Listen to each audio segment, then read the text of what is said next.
You're listening to Talk Star Wars, a proud member of the Star Wars Commonwealth Podcast Network. Check us out on the web at starwarscommonwealth.com and take your first steps into a larger world.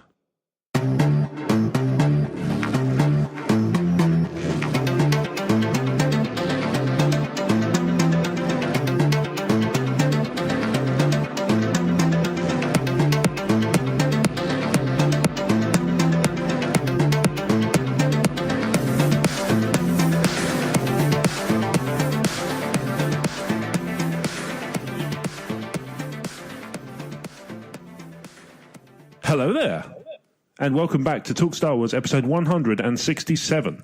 I'm Rob. And I'm Brad. Hello. Hello. All right. How you doing? Good. How are you? You radio star, you. Well, we'll get to that. Don't worry. It's hardly a thing. Don't believe me, my workmates have been busting my chops about that, something chronic today. Yeah. Oh, yeah, I'm amazed you came to this meeting. What, with your new, with your new pull? No, I'm salaried to be here. It's not... Yeah. A 6-minute segment. Again, we'll get to that. It's fine. I'm getting ahead of the curve. Unfortunately, the opening to this show inevitably is going to be one of sadness and bittersweetitude for the first couple of points, because we've had some sad news this week. We have. Yes. And we're actually recording a day later than we normally do for scheduling reasons, because we were filming another show together earlier this week. Yeah, exactly. Yeah. And if we'd recorded on a Thursday, we might have missed that. Yeah. Well, not missed it, but it once again adds weight to our theory that the Star Wars universe saves all of its big events for a Friday just to screw us up. Yeah, I think this one, I would be surprised if there's that much planning involved. I reckon he did it on purpose, but he didn't know that we'd moved our recording date. That'd be just like him, wouldn't it? It would. Of course, we jest, but that is only to cope with the sadness. This week, of course, fandom was saddened by the death of Peter Mayhew, the actor responsible for the role of Chewbacca in almost all of the Star Wars movies to date, I think. He was in episodes 3 through 6. 3 to 7, He did some of the work in Force Awakens. Yes. But it's like half him, half Jonas Suotome. Mm-hmm. And he was on set for Last Jedi, but not actually in the suit, is my understanding. Wookiee correspondent, I think. Or advisor, something like that, yeah. Shrewook advisor. He did also do the Star Wars Holiday Special, let's not forget that. Oh, well, of course, we can't forget that. And much as I'm sure some of the people on set have from various side-connected elements. Yes, so obviously Peter Mayhew was very well loved. The outpouring of support from fandom has been nothing short of astounding and heartwarming, because there's no bad word said about him. Everybody's just talking about what a delight he was. Loads of charity work, loads of support for the fandom as well. Yeah, exactly. And he seemed to be one of those people who genuinely enjoyed being part of it as well. He didn't sort of get bitter about anything. No, he just enjoyed himself. All. So, episodes 3 to 7 and consulting on others. Peter Mayhew was 74 and died at his home in Texas on the 30th of April with his family by his side. Yeah. Which is, it's kind of sweet. If you're going to go. Yeah, exactly. And it's, I realize obviously it's never nice when it happens. I know from my recollection is that he was not a well chap for some years. Mm-hmm.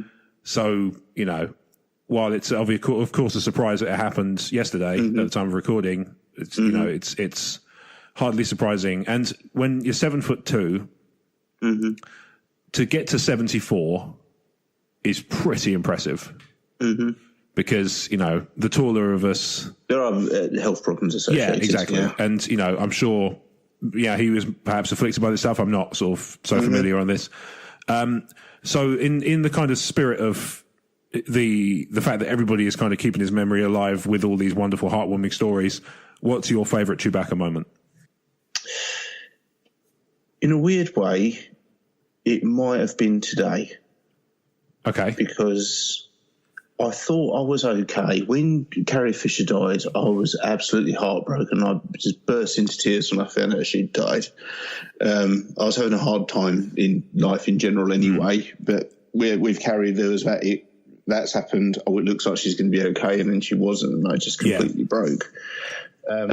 With Peter, I thought I was okay all day today. And then I was just driving out to the weekly food shop with my daughter in the back seat. Yeah. And she has a small cuddly Chewbacca. It was about 3 or 4 inches tall. It's a tiny little one with a belt clip on. I was going to say, like the kind you attach to backpacks, like Yeah, which was actually given to her by Kyle of Emotionally 14. And she loves Chewie. Chewie was one of her first words. She absolutely loves Chewbacca and will shout Chewie whenever she sees him anywhere, whether it be a picture or a video or anything. It's just a big point and a Chewie because she absolutely loves him. And I was just driving on and just looked in the rearview mirror to check she was okay, and she just had this Chewbacca toy in like this double arm. Like only a toddler cuddles someone. Yeah. It's just this double arm, full on squeeze. Like no one has ever loved anything as much as this thing I'm loving right now. That only a small person can do, and that just kind of made me go, "Oh, he and Chewbacca are still going to be here because she's only 2 years old.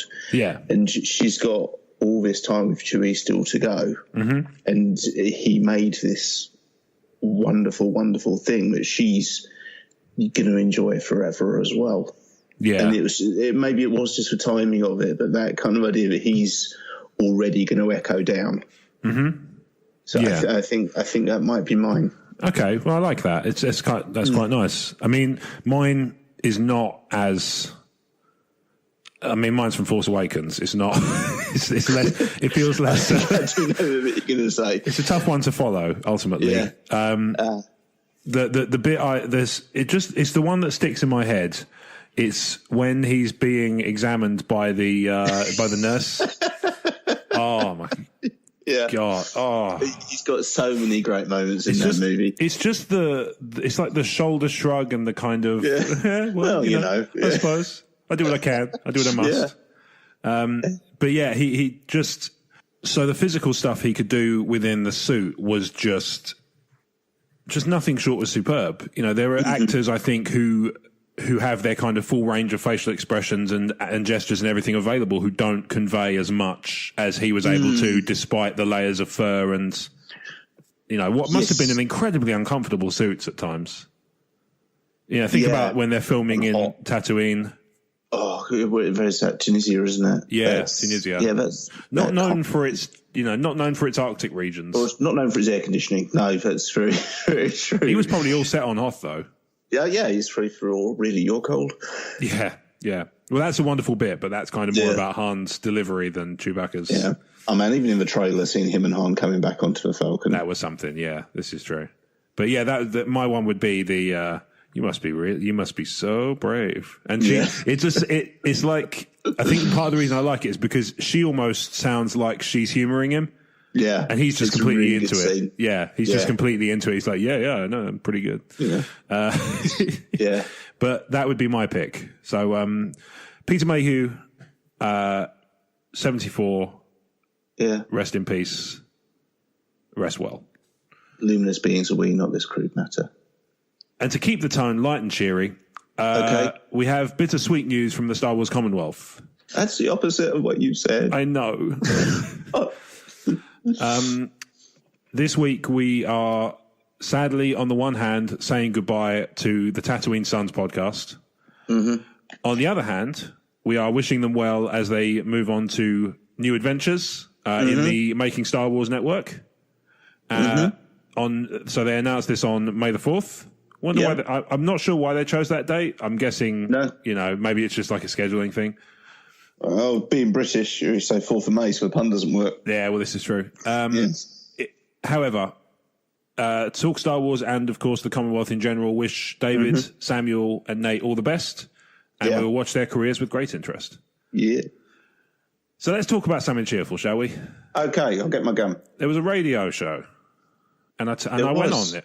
And you did. I did. No, I talked about not just any radio show. This was a national. Well, actually, it's a worldwide available radio station. Well, quite. Yeah, it's certainly a national radio station. Yeah, it's on FM, AM nationwide, but it's obviously also available on the BBC iPlayer worldwide. Yes, the BBC Radio 2 is the one famous for the jingles that just say the name of the thing.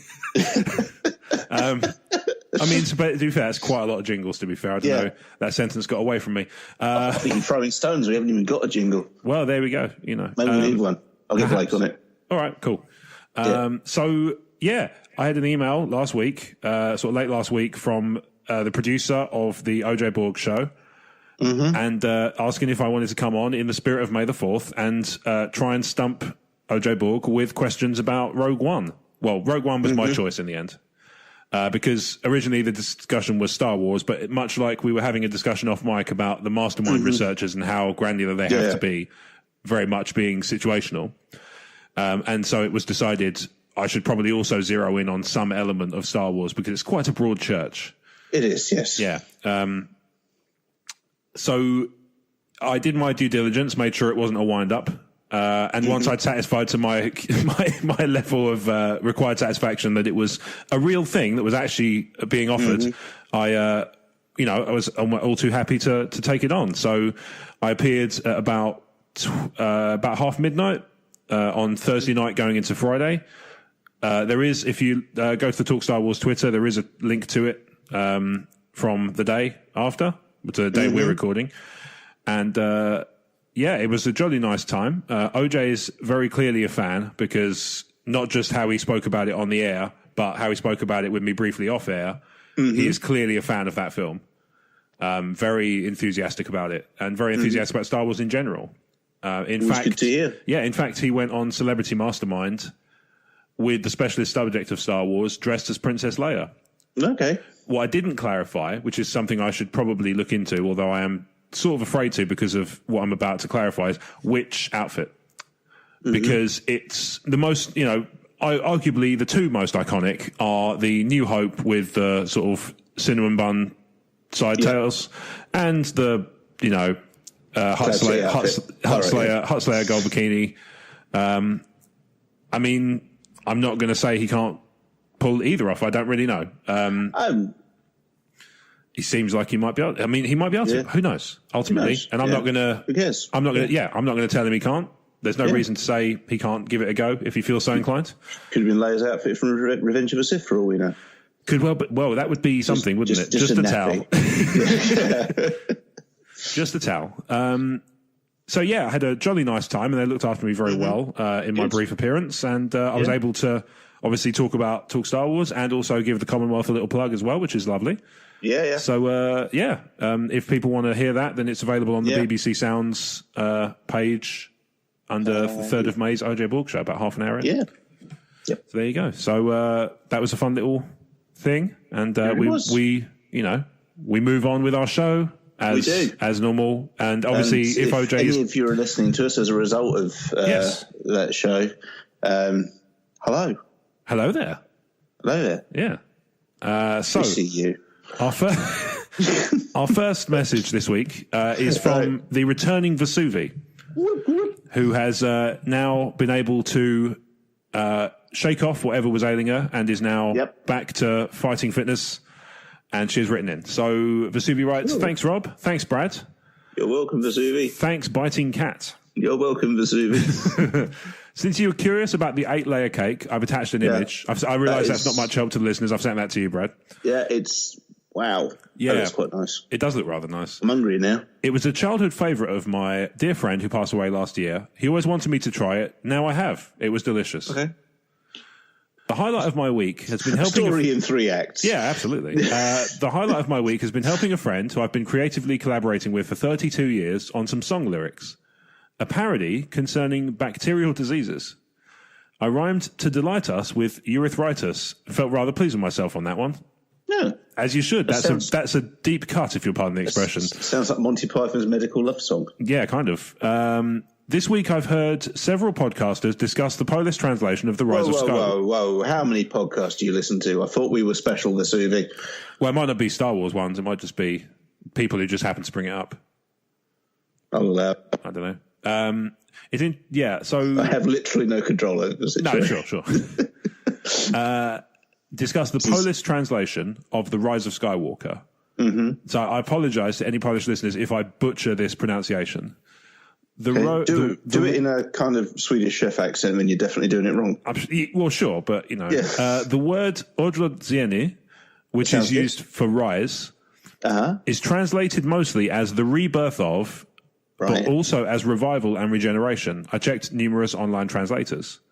Mm-hmm. Many are speculating that it's indicating a literal resurrection, the notice of Skywalker, that it's indicating a literal resurrection brushed upon by Andy's message. It rather reminded me of the interest a couple of years ago in the Brazilian translation of The Last Jedi, in which the determiner and adjective indicated Jedi was meant to be plural in that circumstance. I'm wondering what your take on the syntax might indicate. As ferocious as a Duatin in a dark alley, Vesuvi, Knight of the Commonwealth. There's a couple of postscripts that don't require any questions. Okay. Yeah, there's no questions attached. Cool. Okay, cool. P.S. Thank you for directing me to Drew Barrymore's episode of Norm Macdonald Has a Show. I just finished watching it and enjoyed it immensely. I adore her. He's fairly charming too. Yeah, I love a bit of Norm. I've been watching it. I've been continuing to watch it in the interim, and I've since seen episodes with David Letterman and Judge Judy, both of which were superb. Cool. P.P.S. Brad mentioned the Savage Giant on Endor recently brought into canon. Yes. That's a Gorax. Of course it is. Thank you. And Rob struggled to recall the correct term for those crystalline foxes from Crate. They're Volptices. Volptex is the singular form.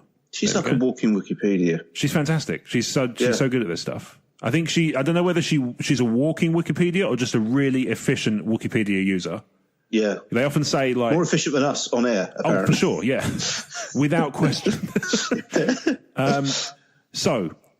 Yeah. I think The Last Jedi was also... I think they had the same thing with the French translation as well, where it was pluralized.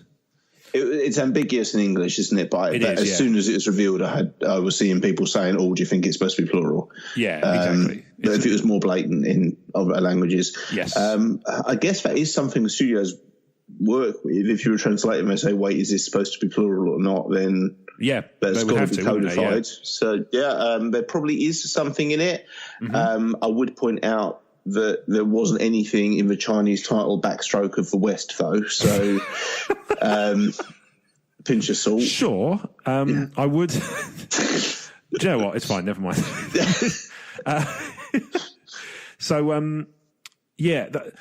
I think. I certainly think there's a possibility that might be a theme. Whether or not it's actually the kind of the core of the film. Yeah. As in, they're trying to stop Skywalkers from resurrecting is unlikely to me. I think it's quite possibly a theme of, the resurgence of the name and the legacy and things like that.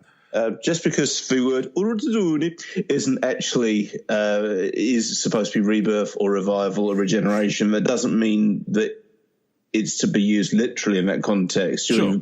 The Polish translation can still be metaphorical. Yeah, of course, yeah. I mean, ultimately, there are going to be... I can't think of a specific example right now, but I can almost guarantee that, given some time and research, I could find an example of a title where it's, like you say, a metaphorical interpretation that's then kind of... You can read it literally if you so choose, but it's obviously got some kind of metaphorical, deeper sort of...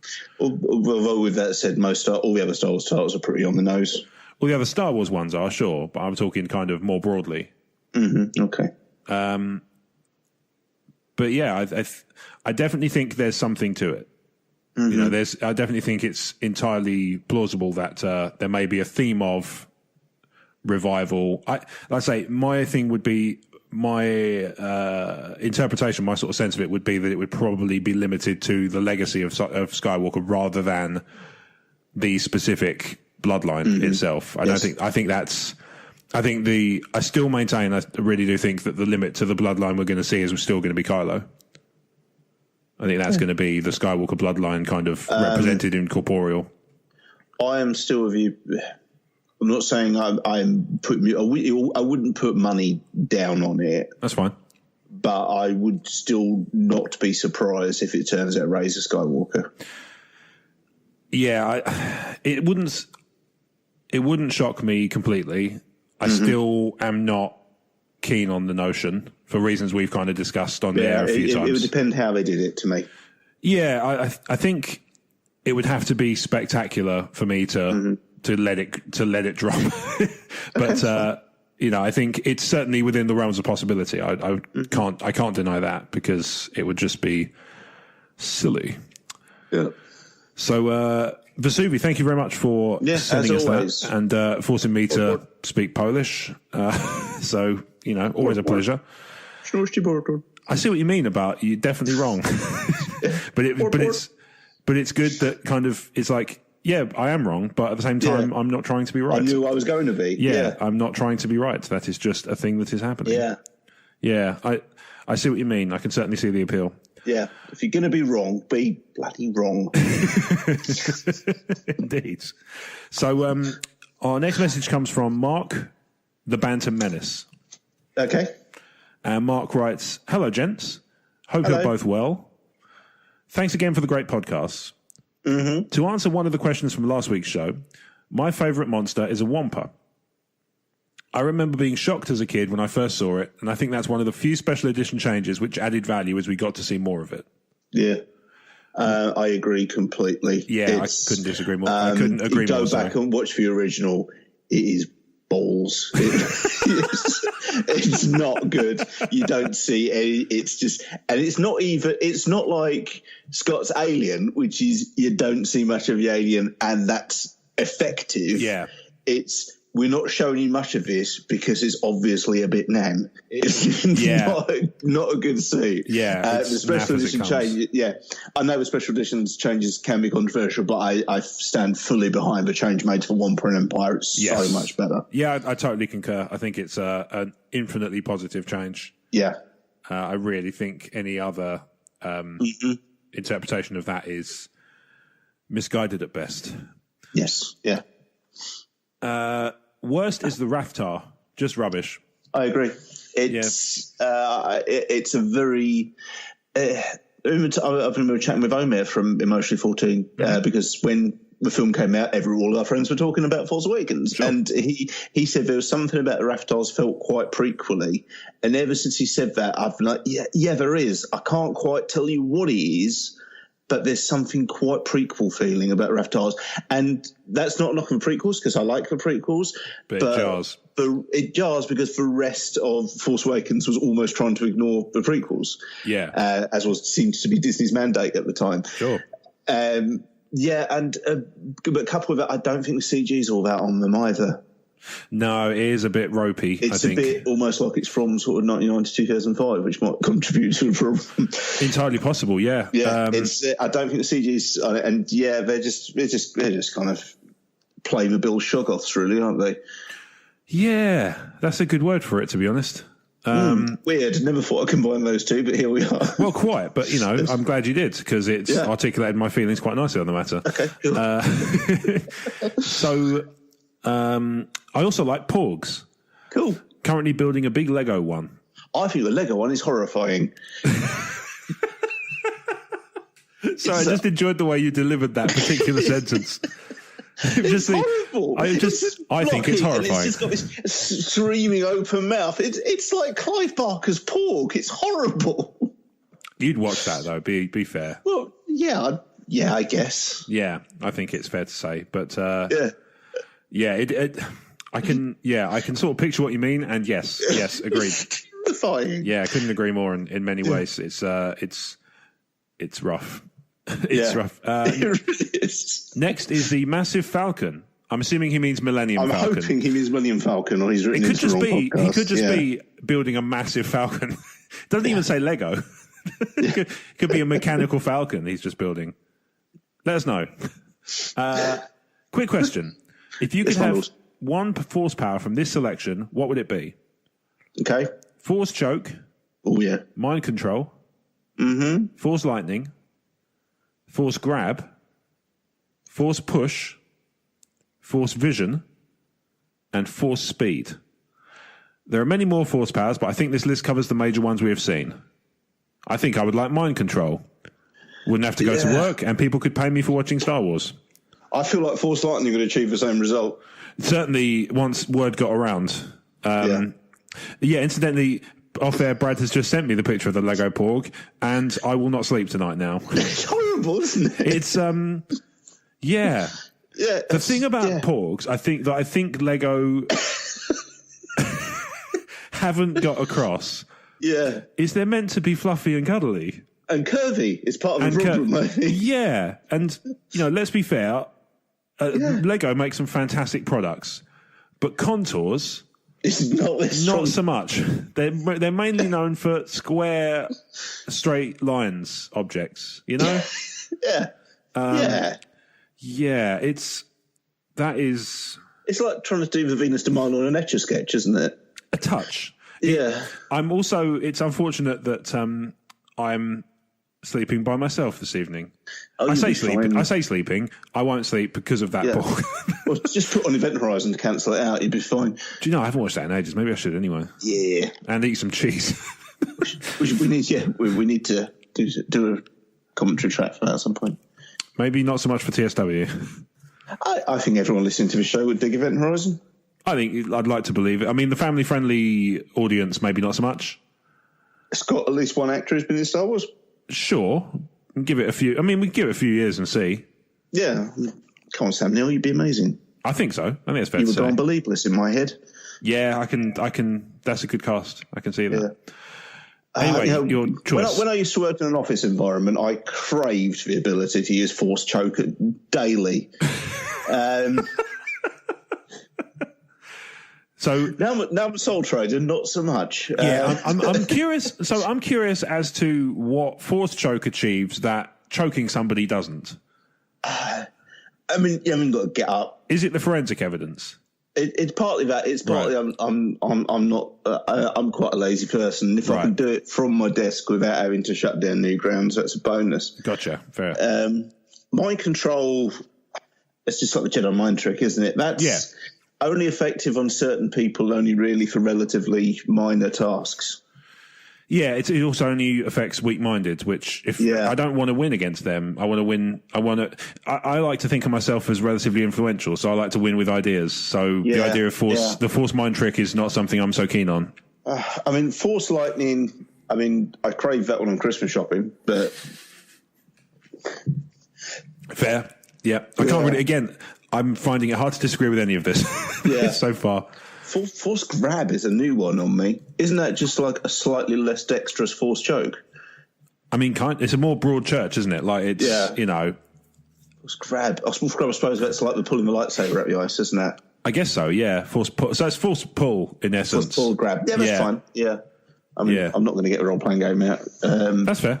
Because it's loaded with so many. Yes.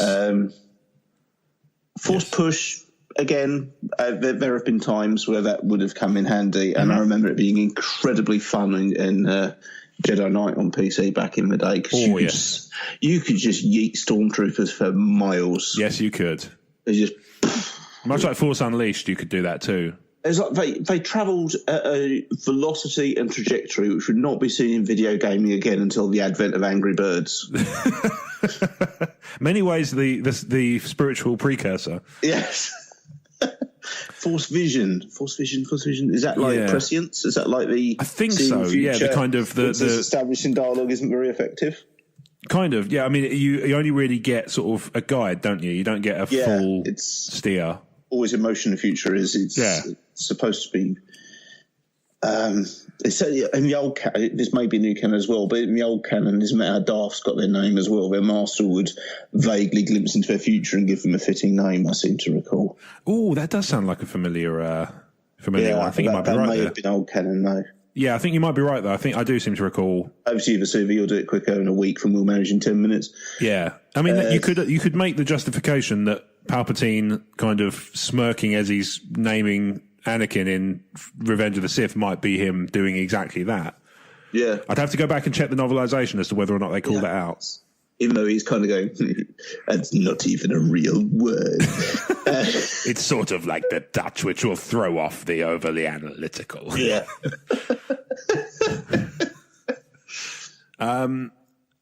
Or you'll just be into really hench 90s wrestlers.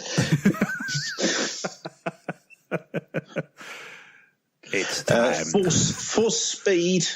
I mean, it's handy for getting away from droideckers. Yeah.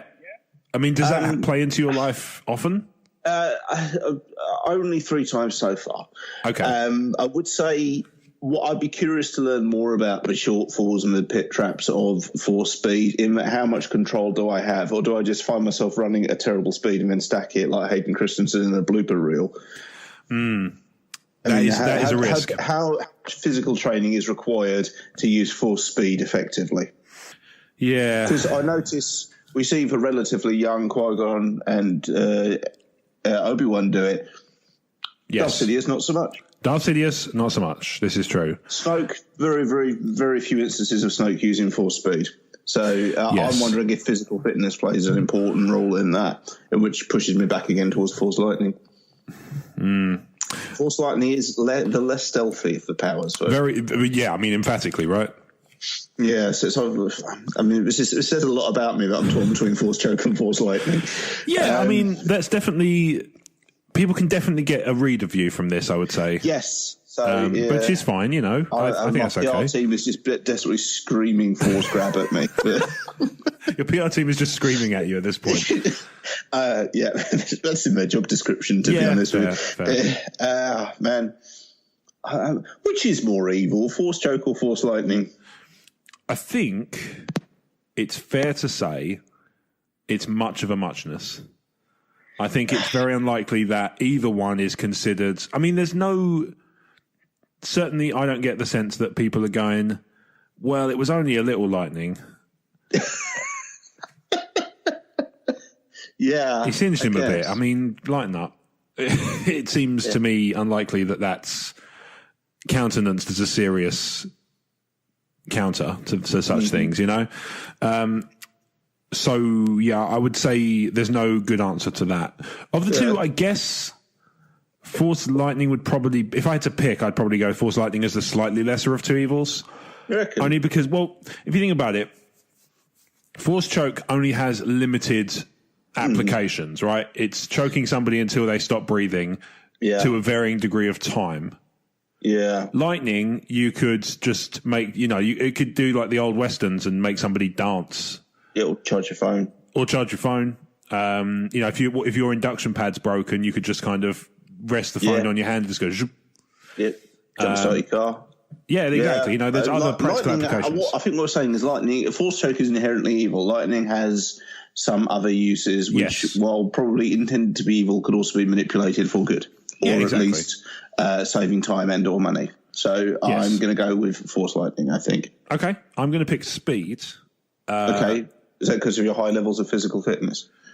No, it's kind of the opposite reason. It's the desire to have them. Yeah, that's what I'm saying. Maybe if you don't have them and you use full speed, you're just travelling on your chin for 6 feet. There is that, yeah. And then also, if you could wear your legs down to a nub. Yeah, exactly. See, force speed, I feel requires investment. I think it would require enhanced conditioning.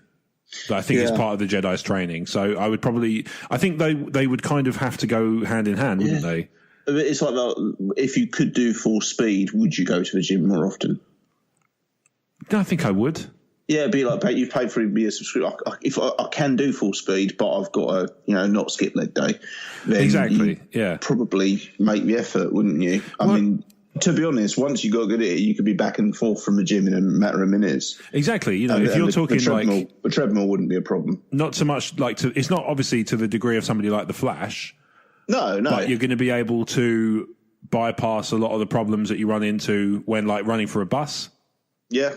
I could run alongside the bus for a brief period, knocking on the door frantically until they open it. Yeah. What can I do? Just electrocute the driver. That actually slows the bus down. On the new buses, actually, they're all hybrids, so it might actually help. Yeah, but if your driver's lying on the floor wetting himself because I've just shocked him, that's not actually going to get the bus moving there much quicker, is it? That is true, yeah. Okay, yeah. fair. Or it's all very well, you've managed to run for this bus, but in the meantime, Brad's just introduced a driver to this quivering lump of urine that's not getting you to work any quicker. Yeah, okay, I take your point, yeah. That's fair. That's fair. What I'm saying is, if you want to get your own bus, I understand. Can I force my own bus as a, as a power? Like, yeah. What would you, is there any force powers you feel like they're missing a trick by not having? Man, you know what? I feel like this should be Force Dominoes, Insta Pizza. Force Insta Pizza. Yeah. Okay. It's a bit like Force Pull, and you can pull a pizza towards you at incredible speed. I feel like that's just Force Pull. Do you have to have ordered the pizza? No, you can generate a pizza from raw force using midichlorians. Okay. Yeah. So could you do it from raw ingredients, or would you have to just make it appear out of thin air? No, it's alluded to in Revenge of the Sith. There are many powers that you can't learn from a Jedi, and that is one of them. You actually manipulate the midichlorians into the form of a pizza. Okay. So is it that I might be a bit tired tonight? The Jedi can only. So the way I'm understanding that, I'm going to ride this train. Yeah, it's what we do. Yeah. Am I right in thinking then, or hypothesizing at least, that the Jedi version has to have raw ingredients? What I want to understand basically is do they have a kind of a level of Force pizza that the Sith can just kind of extend? I like this world we're creating better than I like some existing canon elements. Yeah, I agree. I think, if there's one thing that we should be able to do on these things with impunity is whimsy. And I think this sort of if stuff, anyone out there is still defending the Holder move, tell me you wouldn't rather have Insta Pizza. I think that's fair to say. I think that would be an ending we can all get behind. Yeah, absolutely. For sure. Yeah. So if that's where episode 9 ends, we're really, really sorry. And the dominoes fall. Yeah. Yeah. Anyway, Mark, hopefully that answers your question. So lightning for Brad, speed for me. Yeah. And never the two should be combined, clearly, because of the bus example. What we call the Arriva maneuver. Yes.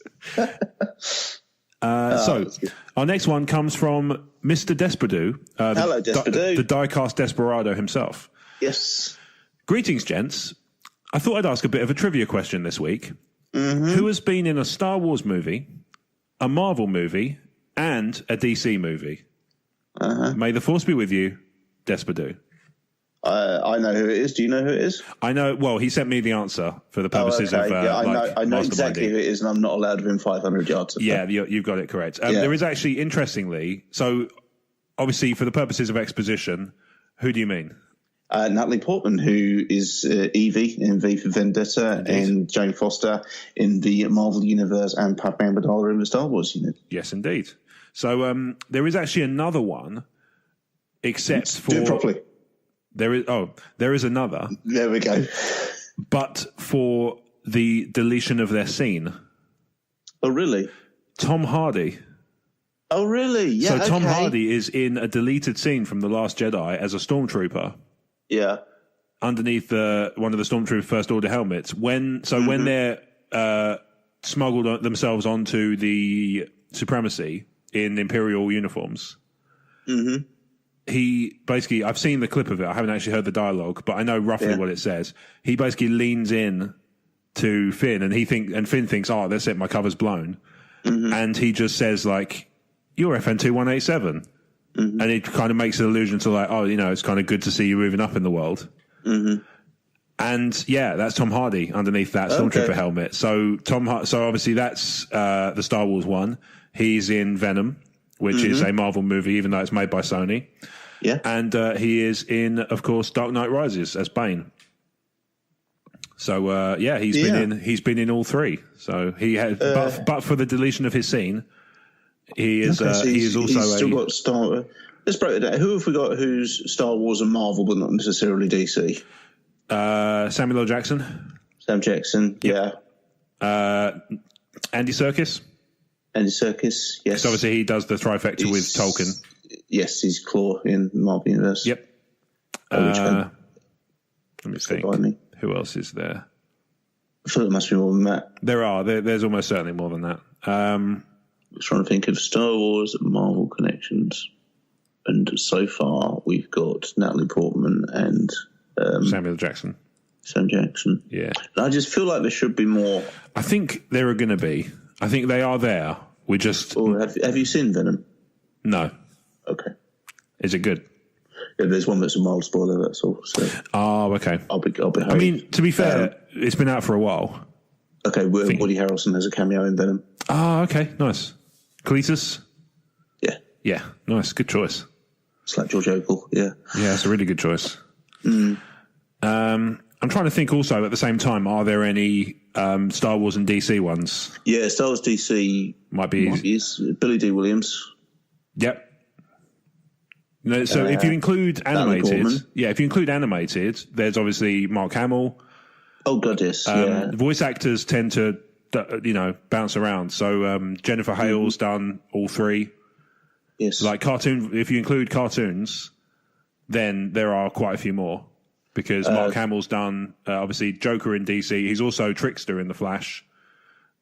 He's been in Marvel because he voiced... I saw it the other day. Because I went looking, once I got this question, I thought there must be more than just Natalie Portman. Went looking, and actually, if you exclude animated I might have found another one rather than just Natalie Portman. Give me 2 minutes just to verify. By all means. It is a voice actor one, but I've got another one who's Marvel, DC, and Star Wars. Okay. Which is Clancy Brown. Clancy Brown. The Kurgan from Highlander, the head security warden with Shawshank Redemption, because he plays Savage Opress in the Clone Wars. Okay. And he plays Surtur in Thor Ragnarok. Ah, yes, and he has also played various voices in Lego Batman properties. Oh, okay. I've got another one for Marvel and Star Wars, by the way. Okay. Paul Bettany. Yes, of course. Yes. Yeah. How did we forget that? I don't know. Little embarrassed. Took me a little while. Little embarrassed. Yeah, it took me a little while there. Alan Tudyk, that's another one. So he has done... it's a really... I think he's a Superman voiceover in one of the DC animated. Yeah. I think. Okay. So obviously Rogue One. Liam Neeson's done Star Wars DC. Yep. So obviously he's Ra's al Ghul and Qui-Gon Jinn. Everyone pronounces it differently. Yes. I'm not sure what the correct one is. I think it's... Yeah, okay. I think you're right. That certainly sounds right. Yeah. So Alan definitely wrong. Alan Tudyk is obviously in Rogue One as K2SO. Yeah. He's in Doom Patrol, which I think is DC, although I may be completely butchering. No, it is. I'm right. Okay. He's in He's in Deadpool 2, briefly. Yes, okay. He's in, as I say, he's in Doom Patrol, which is DC TV property. He has a pretty prolific voice acting CV, including but not limited to the Infinite Crisis video game as Green Arrow, K2SO in Battlefront, Star vs. the Dungeon of Evil. I've never heard of that one.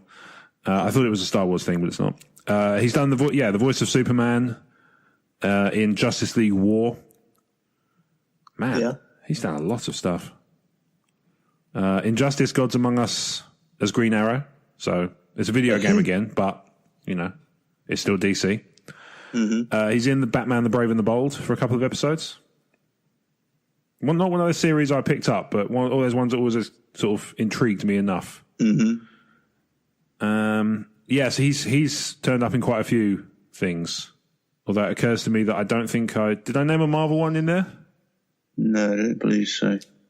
Trying to think now. I thought I mentioned something. Deadpool 2, that was it.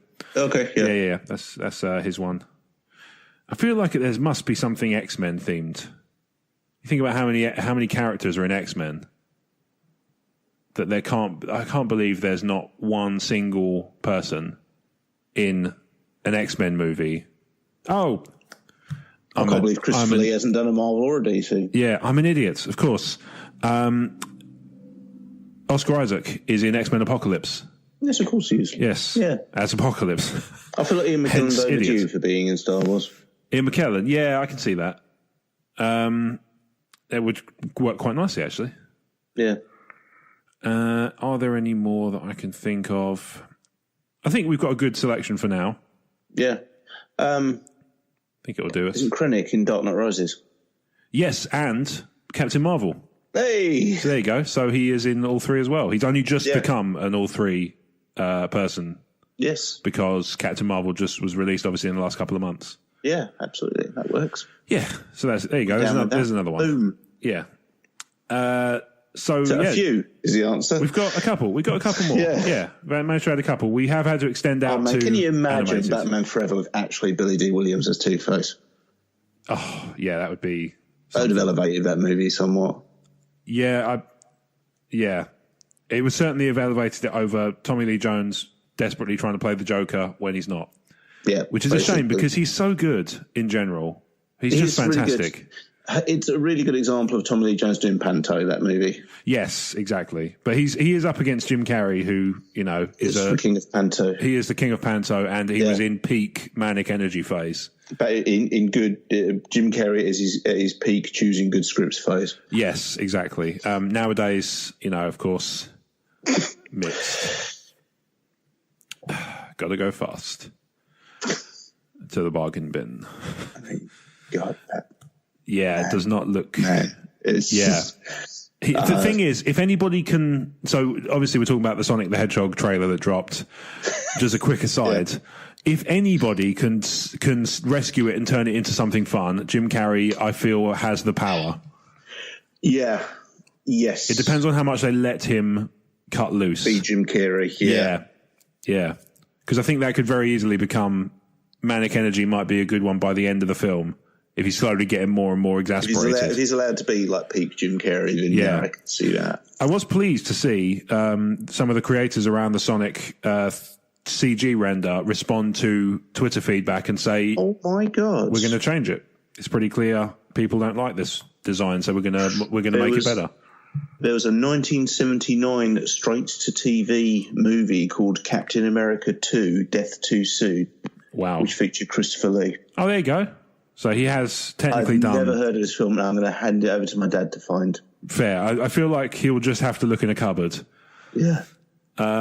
Christopher Lee plays a character called Miguel because obviously, as we all know, Christopher Lee was Hispanic. Yes, exactly. Yeah, exactly. So, Mr. Desperado, thank you very much for that one. Feel free, in future, if you have a little trivia question to chuck in that's got a Star Wars bent to it, then, fire away. We're more than happy to have a go at these things. We're happy to just go off piste as usual. Yeah, have some fun with it. So, our next message comes from Matt Salvatore. Hey! The pure genius behind Pure Genius Lego.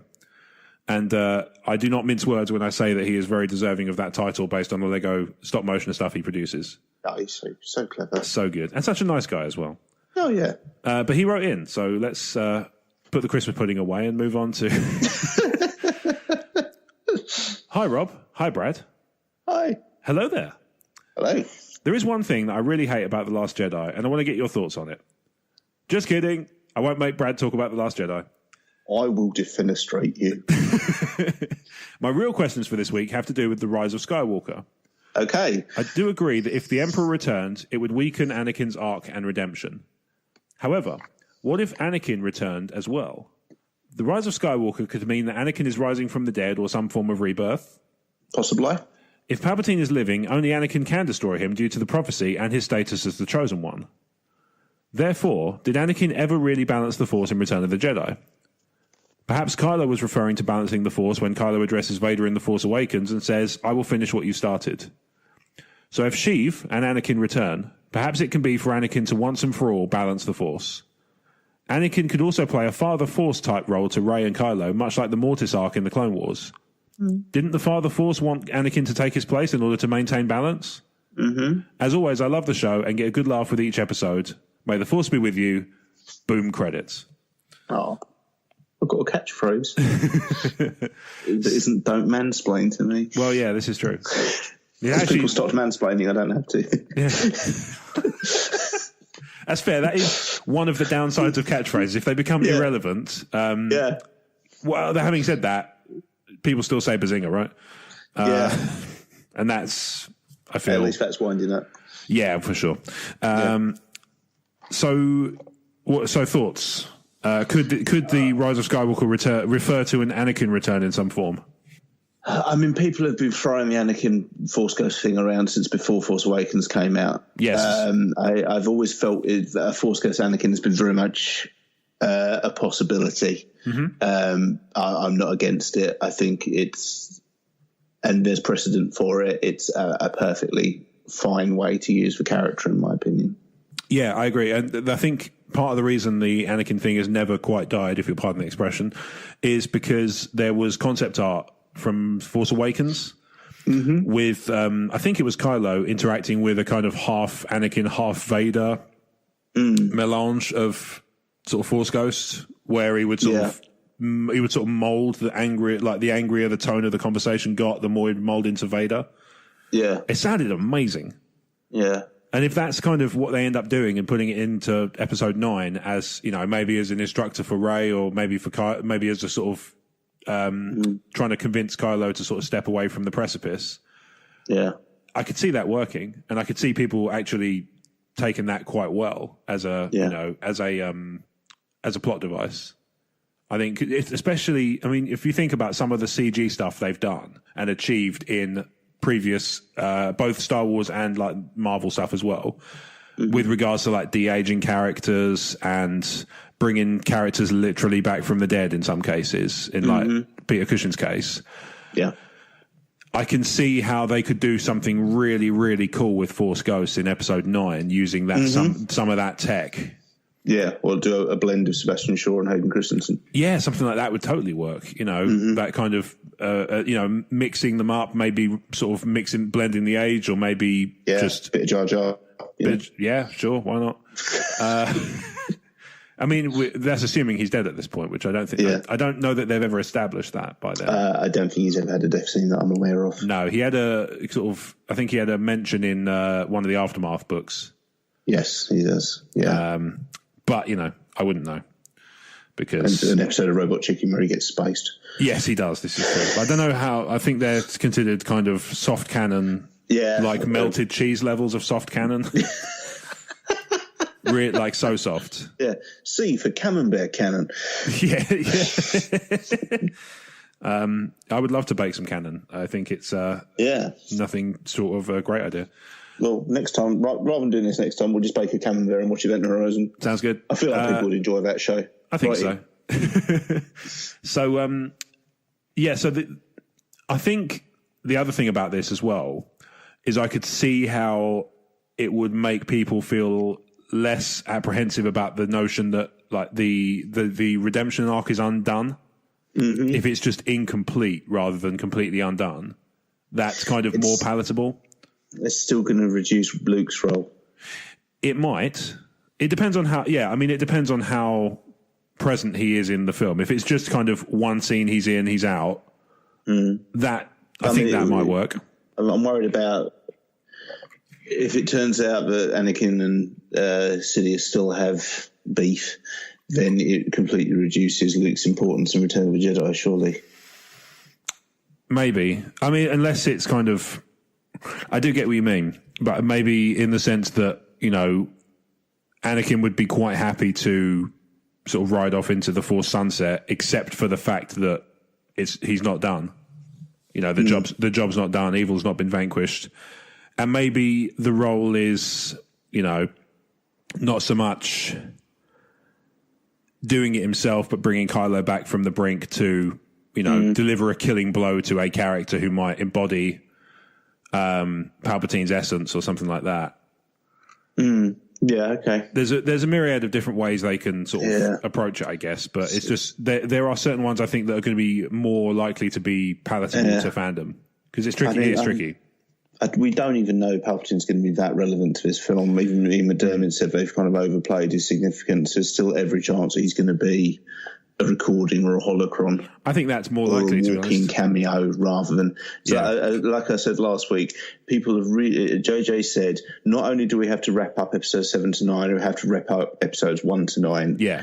And fandom's really cottoned on to this. It's going to wrap episodes 1 to 9 and ignoring the fact that it also has to wrap up 7 to 9. We can't rely too much on episodes 1 to 6 for this movie. No, it's true. Yeah, you're absolutely right. And I know what you mean. I think there is a tendency, I think, with anybody, ultimately, there's the danger of just hearing what you want to hear and stopping there. Yeah. You know what I mean? So I think narratively it's going to focus on shutting down 7 to 9, but will tie in thematically. Yeah. So as 1 to 9 is my money. And having Ian McDermott in it as a cameo is fine. Yep. I'm always loath to say I'm not keen on them having him as a big bad, but as always, if they can do it well, then for sure I'm open to it. But I'm not a good enough writer to come up with a way of doing it well. So, well, I mean, I'm sure you haven't given it a proper. It's not really my field. No, that's fair. That's fair. But I think ultimately, I'm going to be torn because on the one hand, yes, I think a reduced role would be good. On the other hand, I really like seeing Ian McDermott getting work. And so if I'm sitting there thinking, I think the approach will have to be, I will just have to sit there if he's kind of all over the scenery, Storm Air style. If he's all over that, I might just have to sit there and think he must have been able to afford a really nice boiler. Yeah, to be able to do this, to be able to get to this level. That goes my Krennicus Snoke theory. That conservatory must be top notch. Yeah. The best that money can buy, ultimately. Yeah. So, I think that's... I don't think that's unreasonable. After all he's paying Amazon vouchers this year, we think it's a tax dodge. Yeah, I mean, that would do it, I think. Yeah. But yeah, I certainly see it as a strong possibility. I'm pleased he's in it, but I wouldn't assume he's in it heavily. Yeah, so we're talking about Palpatine at this point, right? Yes, yeah. Not Krennic. I mean, Krennic's welcome to be in the whole film, to be honest with you. I would be happy with that if Krennic turned out to be pulling the strings. Just shouting at people like he does. Yeah, exactly. He's got that line baked in for that, we stand him as my achievements, not yours. What did you think I meant? It would be a naff twist, but Mendo. Yeah. So I think I'd make my peace with it over time. No. With with Mendo, it's easier. Just go any character is Snoke and Google. There's a theory for it. Oh, 100%, yeah. Tarkin being Snoke was one of my favourites because it made zero sense. Yes, it was similarly. But the guy who doesn't really believe in the Force. Well, that was 4D MAGA chess. It was basically built on the fact, well, they've made a CG rendering of Peter Cushing's face. Why have they only used it once? Yeah. Because that makes narrative sense. Because there's no need to not use it. There's no need to use it twice. It's not going to go off. They haven't got to use it again within so many years. The thing about CG, and you can see this in films, right? Yeah. The thing about CG is once you've done it, it doesn't change. No. Unless you change it. Yeah. And, like I say, you can definitely see that in film. Yeah. Where things have been changed and you can see the difference versus things that haven't been changed, have been left there for decades and have not aged well accordingly. Yeah. I love your Jurassic Park, but... Jurassic Park's aged brilliantly. You shut your whole mouth. But the CG? Yeah. The aesthetics aged brilliant. The CG, I'm not... the CG, actually, yeah. Do you know, actually, now I think about it, the CG is... certainly easier to tell apart from the puppetry now than it was. Yeah, for sure. That's the issue. Yeah. Yeah. Okay, fine. I'll give you that one. But, Star Wars, it's God. So. I was thinking more along the lines of to the level of the Blade original ending. Oh man, yeah. I looked it up after the last time you mentioned it. And good lord, is it rendered on a 3DO or something? It's basically it's like for our younger listeners, that was a games console. Yeah, exactly. So the best way I can describe it for those who haven't seen it is it's like they mishandled the brief and said, could you simultaneously end this movie about vampires using blood as a theme and produce a Aero advert for the chocolate bar? Because the level, like the bubbles is what I'm thinking of specifically. Could you do Robbie Williams' rock DJ video, but actually liquidise Robbie Williams? That's what it looks like. Yeah, I mean... For our young listeners, Robbie Williams was a pop singer. I think I think he's still a thing, but at the same time, I think it's fair to say his reach is slightly diminished compared to rock DJ era. I think his audience has gotten older. Yeah, that's fair enough. I mean, ultimately, that's what happens to people. It is, yeah. I mean, I've got you guys now. This is it, like, there you go. So, Matt. I love when we just trail off and leave something there. Well, sometimes I don't know how to end a thing. Don't know how to deal with you, Harmer. Sometimes I just find myself 15 damn years of this. Not knowing how to respond, thus just kind of always agree. Yeah. Yeah. So, Matt, thank you for your message. And it's an interesting thought. I can certainly see how it might be made to work. As always, obviously, we will have to see, unless any kind of theories gain a lot of traction, it's hard to really see how it might steer. Yeah. I mean, I was about to say we might get another trailer, but that's all misdirection and fluff anyway. Yeah, well, this is it, I think we will get a second teaser, though, because we usually do. I don't doubt it, but, like the second teaser for Force Awakens was analysed for content that wasn't in the film. Yeah, I mean, the whole voiceover, right? Yeah. It had Luke dialogue. That's already off to a bad start. So, our last email of the week comes from Matt in Australia. Cool. Hi, Matt. He's written in before, hasn't he? Yes. Yeah, many times. Yeah. Hello, team. I hope everyone is well. I absolutely loved the Rise of Skywalker teaser trailer and could not help but delve into giddy excitement. My own little thought as to the Emperor of it all. I like to think he's a Force ghost in this scenario, bound to the Death Star. I like it. I'm of the understanding that in the new canon, only light-sided users could return as Force ghosts. So this could be a great opportunity for Force Ghost Emperor to say he has learned this well in advance of his demise from the Sith of the past, such as Exar Kun, Naga Sadow, and Ajuntapal. A great way to bring back any number of previous Sith Lords, should they so choose. Another thought is, now that Yoda has had a physical impact on the world around him, could the Emperor do the same if he is indeed a Force ghost? Mm-hmm. Naturally, if none of my ideas and preconceptions about the movie are correct, then they have failed as a franchise. I think that is flippant on Matt's part. I would be inclined to think. All the best to everyone. Matt, P.S., least favourite biscuit. So we'll handle as is, implied by the ordering. We'll handle the Emperor thing first. Yeah. The biscuit thing, we may have to go for an hour. I meant to bring this up earlier, actually. Right. On a vaguely related note to other things we've touched on in recent episodes. I was watching Return of the Jedi today because I have a 2-year-old who's obsessed with Star Wars, and that was a film she wanted to watch this morning. Yep. And it got to Yoda's death scene, and Luke says to him, Master Yoda, you can't die. And Yoda says, strong am I with the Force, but not that strong. Mm-hmm. So that implies that he does know about the Sith ability to extend life. It could be. Or he could just be speaking figuratively, as if to say no one could do that. Yeah, that's kind of how I took given that. the weight of what we know, Palpatine, the carrot Palpatine dangles over Vader. Yeah. And now, obviously, the implication that he may be back in some form in 9, does that give that exchange a little more weight?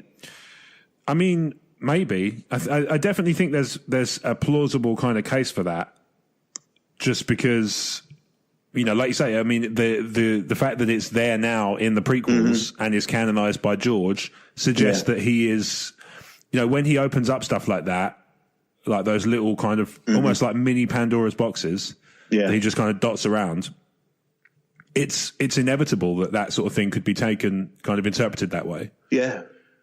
No, just want your take on it as well. Yeah, I definitely see something to it. I mean, my personal sense is that it won't be a Force ghost as such, because, as Matt rightly points out, light side users are the ones who can return as Force ghosts, and the reason is my understanding of it. Qui-Gon's the first, isn't he? I think so, yeah. But my understanding, first to rediscover it. Yeah, my understanding is that it's because the Jedi make peace with the expiry of their physical bodies, whereas the Sith are constantly craving power, and in order to kind of retain it, feel that they need a vessel. Mm-hmm. So unless Palpatine has, ultimately he's lied before about things, so maybe he doesn't. Maybe he's not as true a Sith as he might have led people to believe. Yeah, I'd sort of hope they don't go down that route particular, because it sort of dilutes the whole the prequel sort of the main plot line of the prequels. Yeah, in a sense. But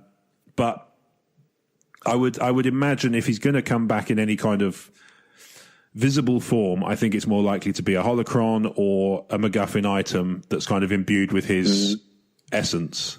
Yeah. And maybe it's not something he has. It might not be a conscious control thing.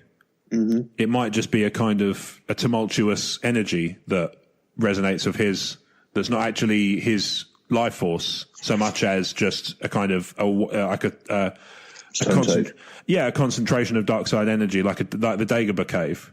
Mm. You know, because it would make sense to have a force, or even if.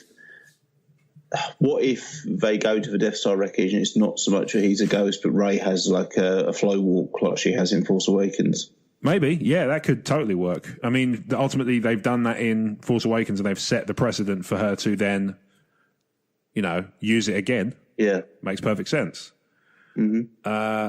In terms of, you know, I can see, and this is one that's been doing the rounds a little bit in terms of fan theories, the notion that maybe that untethered kind of dark side entity of Palpatine could then inhabit physical bodies and kind of warp their minds.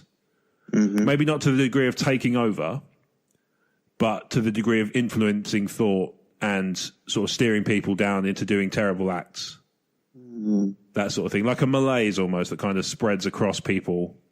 Yeah. You know, I'm hoping that doesn't extend to, you know, Rey watches a sort of forced flashback and it's Hux and the First Order troopers standing at Starkiller Base waiting for it to fire.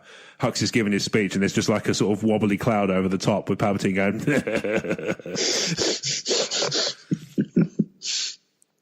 watch this, lol, lol. But I think, you know, the notion of him as a kind of... Hello, I'm Sheev Palpatine and welcome to Jackass. Bow, down, down. So, yeah, the notion of him as an energy source, less than a physical presence. Mm-hmm. So maybe you hear a voice or something when, you know, so maybe the voice is where he's kind of being involved. Because he would have presumably had to still go to set to record voiceover. If not to set, and certainly to a recording studio. Yeah. So because they were saying, weren't they, that they were impressed they could keep him stumm until Celebration. Yeah. So the idea of like... So it might have been a relatively close set. Yeah. I think it might have been, you know, but at the same time also... They could still do what they did with Andy Serkis, because people forget about this. When they did Andy Serkis in episode 7, and they had him sort of, you know, the big hologram of Snoke sort of bearing down on Kylo and Hux, he was at the back of that room on a big platform, so they had a perspective to look at him. Yeah, so they had to look up. So they could totally do something like that, where Palpatine's kind of walking alongside a character. So that then they get the right sort of motions of like turning their head to look at him and things like that. And then you could sort of, you know, you could have a sort of spectral form, or you could just have no physical form there, and they're just kind of talking to a voice that then, you know, makes them react like they're talking to somebody physical because he's very strong. There's loads of different ways they could approach it if they're going to go down that route. So I'm loath to get too hooked on the McDermott thing, because I don't know that he is going to be that pivotal. I agree. I think he's going to be, like I say, the MacGuffin idea. If he's heavily featured in the next trailer, then I'll walk that back and say, okay, well, they're using him as a big bad. But for the moment, we don't have a lot to go on. No, it's true. We know he's in the film. He plays a role in the film. Yeah. Yeah. He could be in the film to the same extent that Warwick Davis' character from episode 1 is in Solo. Yeah, indeed. It probably won't. It'll probably be a bit more significant than that. But I would hope. You know what I'm driving at. Yeah, totally. Yeah, 100%. So there you go. So, Matt, that's the main point. Now, obviously, the important bit, least favourite biscuit. Oh, man. I mean, favourite's easy. The least favourite, isn't it? I think my least favourite... You know what your favourite is. My least favourite came to me really easily. Yeah? Bourbons. Garibaldi. Oh, I see, they're my favourite. I can't get on with them. I think it's because they're chocolate and chocolate. Yeah, that's what I like about them. When I like chocolate, I just eat chocolate. Yeah. Okay. I don't want a chocolate. You don't want 2 loads of chocolate in your camembert. Yeah, exactly, yeah. Although, actually, now you say that. I mean, Garibaldi's are just... I don't even know if they're available in any country from the UK, where we just seem to. It's like the most British thing you can imagine. It's just condensing queuing and drizzle into a form of a biscuit. Yeah, I can't do it. Maybe it's part of the reason. Imagine the most boring biscuit you can and stick some raisins in it. That's a Garibaldi. Oh yeah, okay. So I have had them. Yeah, yeah. They're fine, I guess. Imagine they make you thirsty for a week. There's that too. Yeah. It's like eating Jacob's cream crackers. Yeah. Other brands are available. Yeah. With the addition of raisins. Yeah, exactly. Yeah. Which I can't imagine would improve it personally. Yeah. But bourbons are the first ones that came to my head. Really? Okay. Yeah. Well, say, favourite wise. We don't live together because we never agree on the biscuit shopping. Either that or we'd end up with 2 sets of biscuits and everybody wins. That's a good point. And a camembert and event horizon. There you go, see? It's actually, it's not a terrible backup plan as it goes. No. All right. Well. Yeah. She said your missus was away this weekend. I could have turned up with a camembert and event horizon and some bourbons. We miss 100% of the shots we don't take. Yeah. There you go. So, Matt, least favourite biscuits. Garibaldi for Brad and bourbon for me. Yeah. Bourbon, not bourbon. I love bourbon. Yeah, bourbon. I love bourbon. Yeah. Bourbon. Yeah. Bourbon. That's the one. Yes. Yeah. There you go, Matt. So there are your answers. Mm-hmm. So unless you've got any other stuff to append, I think that's all we've got. No. Yeah. There's not really much in the way of like big news. I mean, there's a lot of there's a bit of Galaxy's Edge stuff doing the rounds. Not enough to go on, really, is there? No. And then there's a thing called someone apparently pranked an Amazon listing for one of the Galaxy's Edge. Oh yeah, and replace it with a Kylo Ren description, which is apparent. And everyone was like, "Oh, this is leaked. Someone's going to lose their job over this Facebook." And it was just someone who hacked the site, and it was a total hoax. Just changed it. Yeah, you can easily modify text on the website. That is a reason to double down on things we've always said, which is don't buy any of these rumors until you corroborate them. Do your own research. Do your own digging. Yeah. Until Lucasfilm or Disney say something is happening, that thing is not 100% happening. Totally, yeah. See also Fett Boba movie. See also Kenobi, Obi-Wan movie, which everyone kept assuring us was happening. Yeah, and still there's still seen as like it's definitely happening. I know there are people out there. Or Lord and Miller haven't said they're doing Old Republic yet, guys.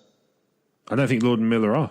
Not Lord and Miller, the other guys. Benioff and Weiss. Benioff and Weiss, thank you. Yeah, Lord and Miller were doing Solo. See, I've just said that, and now someone's going to mishear that, and I've started this rumour, and now I've just, I hate myself. You start up a show on YouTube. I mean, it's non-related, but you start up a show on YouTube, and it has to be your name plus a number. That's how these work.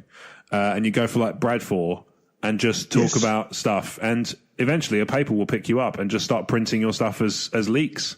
Yeah, that's how that apparently works. That's apparently how that works. Or you can have artistic integrity and that's how you get on radio too. Well, quite. This is it. So that about does it, I think, for Talk Star Wars this week. Thank you very much for listening. If this is your first show and you like the cut of our jib and you wish to subscribe, or indeed if it's not your first show and you still wish to subscribe anyway, there's so many places for you to do that now. We're on Apple Podcasts. We're on, from my recollection, all the good podcast catchers on things like Android and stuff. Certainly, if you say to your friend you should check this podcast out, and they say, "Oh, cool, what's it on?" You can confidently say whatever podcast app you're currently using, they'll be on that. Yeah, exactly, absolutely. And if it's not for any reason, then obviously get in touch. Podcast at emotionally14.com. We will annex that. Yes, we will address it in the near future, should that be the case. But I'm strongly of the opinion that we're pretty much everywhere now. I would say most people use Apple Podcasts, Spotify, or TuneIn, maybe. Yeah, there's a few like Android-based podcatchers that are pretty good, like Podcast Republic, and Google's got their own podcasting app now, and we're definitely on those. So, cool. They're the main ones. So, we're on those. As I say, podcast at emotionally14.com is where you can get involved for submitting questions, comments, trivia. Mm-hmm. Try your luck stumping us if you wish. We can have a go at. We promise to just address the question and not. Obviously, you have to send me the answer, but if I give it. Yeah, all right, well, we'll do that then. Fine. Don't send the answer. Vesuvi, if someone sends in a question, we try and answer it, and then Vesuvi corroborates the answer on the next episode. That works. If we can get that system going, that'd be great. Podcast at emotionally14.com. Talk Star Wars is an Emotionally 14 production. And emotionally14.com is where you find Talk Star Wars, many other podcasts, all with kind of a geek bent, YouTube series, one of which is Star Wars themed, of course, hosted by your good self. You're on it sometimes? Yeah, I've been on there a few times. Yeah. Where I can. Whereabouts can people find you on social media should they wish to find me on engage? social media? Obviously, you can find a lot of my stuff on emotionally14.com, including Fire When Ready, Adventures in Star Wars Tabletop Gaming, which is a YouTube series about us having adventures in Star Wars Tabletop Gaming, featuring Star Wars Legion, Star Wars Armada, and more systems as we get to teach Ian how to play them. If you want to add me on Facebook and be my friend, then you can add me on facebook.com/BradHarmerBarnes. If you want to follow me on Twitter and Instagram, you can do so at RealBradHB, and you can, as always, buy my books on Amazon. Yes, indeed you can. And you can use the Amazon widget that's baked into emotionally14.com to do so. Doesn't cost you any more, doesn't give Brad any less. And we also get a little love on Emotionally 14 in the form of Amazon vouchers that we can use to spend on kit and so on and improve our facilities and all that jazz. We are also on Patreon, speaking of ways to support Talk Star Wars. Patreon.com/Talk Star Wars for just $1 a month, which is like no money. It's like nothing. It really is. You know, $1 a month gets you an ad-free version of the podcast feed, which drops a couple of days early. What more could you ask? What more could you ask for? Well, I'll tell you, and you'd get it. Anytime that Robcast or Tim produces another show on the Talk Star Wars brand, you get it even up to a week early. Amazing. How good is that? It's ridiculous. And for $1 a month, you can't go wrong. You absolutely can't. I'm pretty sure it's against the law to go wrong at that point. I can be found on Twitter at RobWadeVision, and if you're dealing with at Emotionally14 or at Talk Star Wars on Twitter and Instagram, you're probably talking to me. All right. So there you go. So that's good to know in case you were curious. I feel like, yes, Commonwealth. I knew I was missing something. So we are now 8.